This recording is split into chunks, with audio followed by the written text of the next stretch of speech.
It is from Egypt that have come the fundamental esoteric and occult teachings, which have so strongly influenced the philosophies of the rest of the world.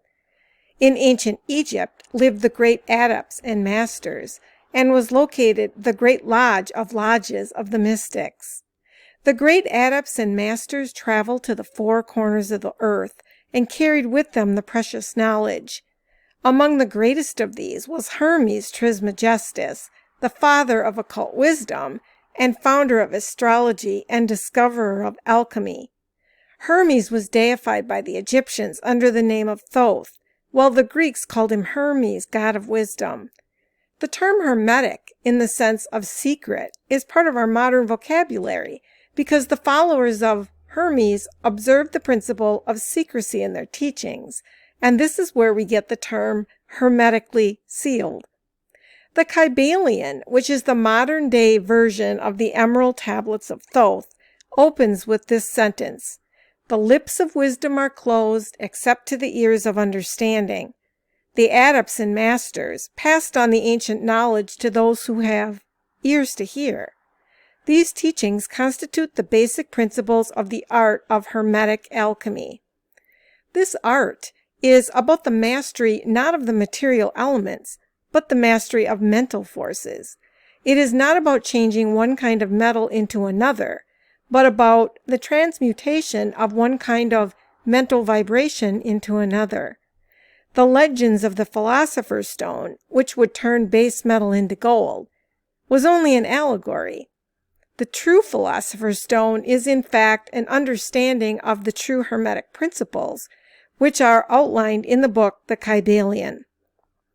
Two of the most important quotes from this book are as follows: "Where fall the footsteps of the Master, the ears of those ready for his teaching open wide," and "The principles of truth are seven. He who knows these, understandingly, possess the magic key, before whose touch all of the doors of the temple fly open." There are 7 universal laws or principles by which everything and everyone in the universe is governed. These principles are laid out in the Kybalion. All 7 of the universal laws work together. And of these universal laws, the first 3 are the higher, immutable laws. This means they are absolute and eternal and can never be changed. They've always been in existence and they will always continue to exist. The other 4 universal laws are the lower, mutable laws, and this means they are transitory. They can be changed and transcended. The importance for the adept who seeks truth and seeks to create an ideal inner and outer world is to reach an understanding of these universal laws. Through understanding, one can learn to master the lower laws and transcend them. Understanding the higher laws helps us to do this. It's not an easy process, and mastering these laws requires mastery of one's own mind. This involves a long and slow process of self-discovery. The 7 Hermetic principles upon which the entire Hermetic philosophy is based are as follows: 1. The principle of mentalism. 2. The principle of correspondence. 3. The principle of vibration. 4. The principle of polarity. 5. The principle of rhythm. 6. The principle of cause and effect. And 7. The principle of gender. In this video, I will talk about just the higher immutable laws, and then I'll do a separate video on the lower level mutable laws. So the first immutable law is the principle of mentalism. According to the Kybalion, all is mind, the universe is mental. This means that the substantial reality underlying everything that we see and know, what is apparent to our material senses, is spirit. This spirit is itself unknowable and undefinable, but it can be thought of as a universal, infinite, living mind. The world is simply a mental creation of the All. As such, it is subject to the laws of created things and has its existence in the mind of the All. In this mind, we live and move and have our being. This principle explains the varied mental and psychic phenomena that defy scientific explanation. If we understand the Hermetic principle of mentalism, we are able to grasp the laws of the mental universe and apply them to our well-being and advancement. We can apply them intelligently. This principle explains the true nature of energy, power, and matter. These are all subordinate to the mastery of mind. A Hermetic master once said, "He who grasps the truth of the mental nature of the universe is well advanced on the path to mastery." The mind or consciousness is the underlying substance of the entire universe. This consciousness is the mind of the universe or the universal mind.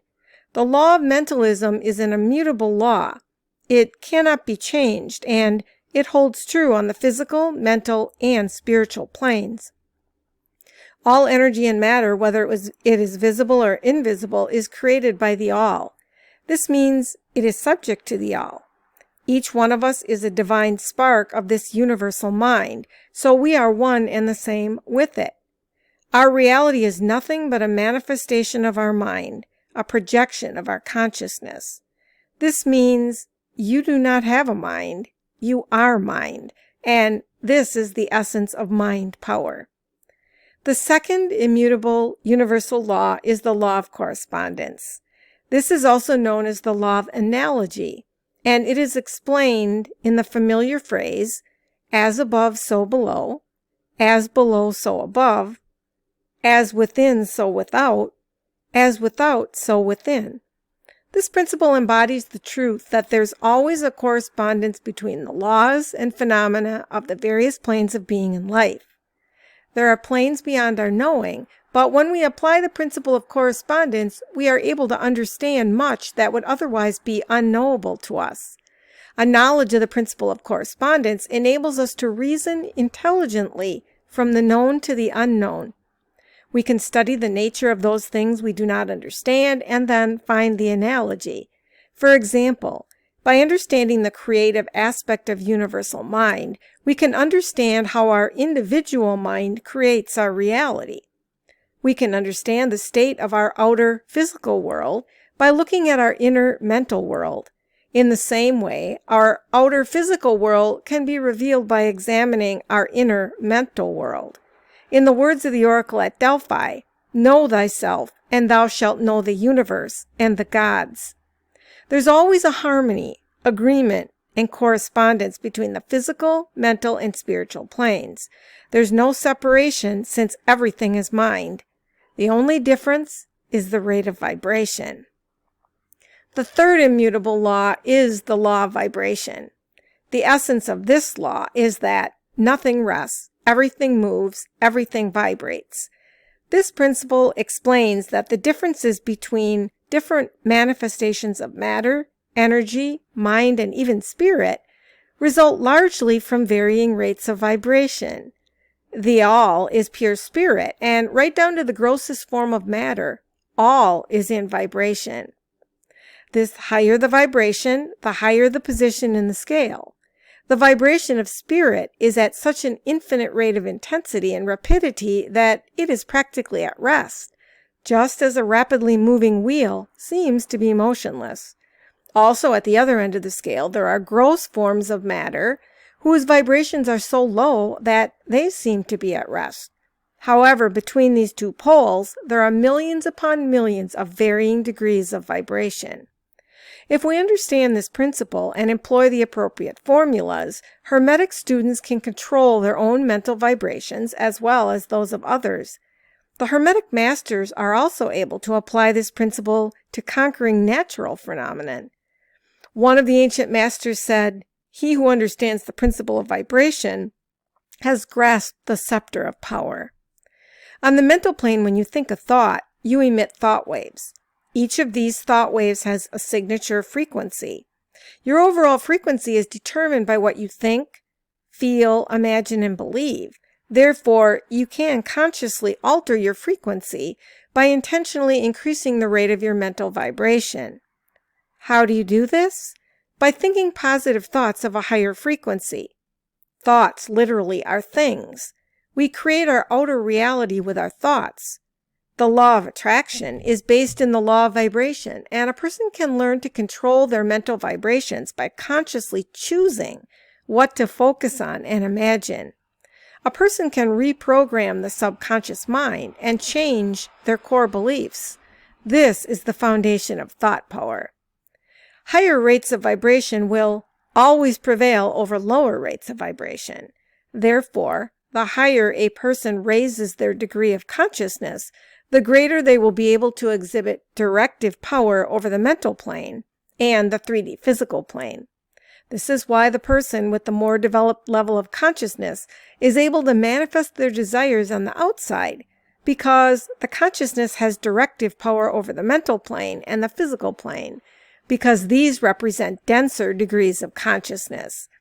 And with regard to the level of vibration, this is why people who are very negative, very angry, always feeling down and out, are vibrating at a very, very low frequency. And these people can tend to bring you down and even be toxic if you're around them too much and their energy levels affect your energy level. If you have a very high vibration, sometimes these people will literally turn into energy vampires, and they will try to attach themselves to you to draw your energy out. If you're positive and you have a positive outlook and you think high level, very uplifting thoughts, this will raise your vibration, along with doing other kinds of things like meditating, saying mantras, listening to uplifting music, looking at uplifting art. And then, of course, the reverse is true. If you listen to the kind of music that is very, very a big downer and it's very, very discordant, this can also help to lower your vibration. So in another video, I will talk about the immutable laws from the Seven Hermetic Principles, and I will also eventually be posting a hypnosis session that I created to help you raise your vibration. See you next time.